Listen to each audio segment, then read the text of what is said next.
House Republicans have passed a controversial overhaul of the U.S. tax code that slashes corporate rates. Thursday's vote came after U.S. President Donald Trump made a rare visit to Congress to rally lawmakers around the tax overhaul plan. The Senate is working to build support for its own version of the bill, but one Republican has said he is a no. The plan also faces stiff opposition from the Democrats, who say it is a giveaway to the wealthiest Americans. The Republicans' attempts to pass the most significant overhaul of the U.S. tax code since 1986 are a critical test for the party and president. Republicans have called for changes to the code for years, but did not have support from the White House until President Trump's election. He has served as cheerleader-in-chief for the measure, calling the bill a big, beautiful Christmas present for families. The bill cleared the House 227-205. Without Democratic support. 13 Republicans also voted no. Representative Paul Ryan, who leads Republicans in the House, called it a historic day. The White House celebrated the House vote as a big step. A simple, fair, and competitive tax code will be rocket fuel for our economy, and it's within our reach, the press secretary said in a statement after the vote. Now is the time to deliver.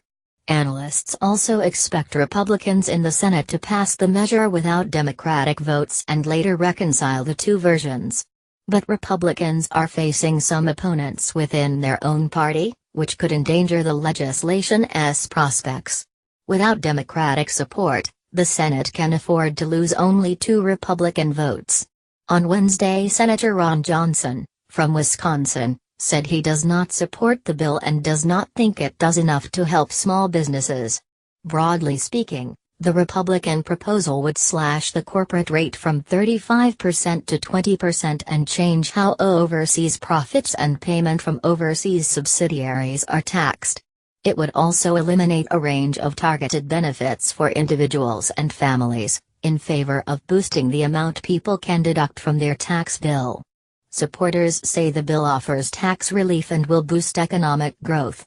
Republicans estimate that the average American family of 4 will see their taxes lowered by $1,182.895.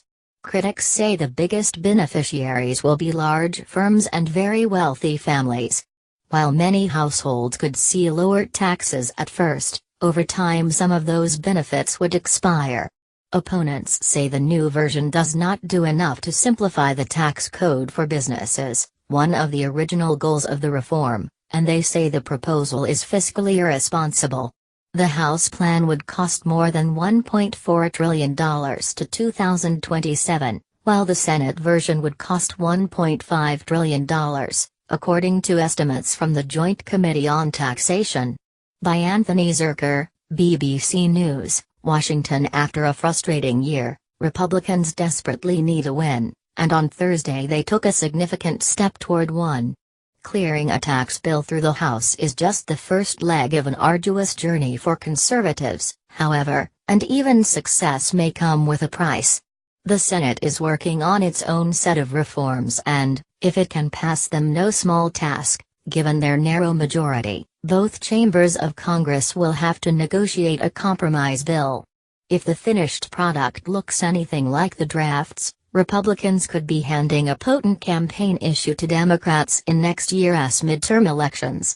While corporate tax cuts will satisfy the conservative donor class, the fact that they are permanent while the personal breaks expire in 8 years will make for devastating Democratic campaign commercials.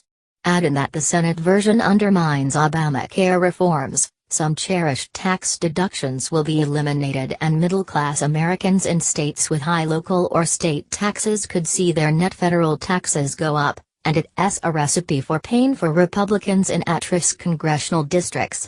For now, however, it seems to be full speed ahead.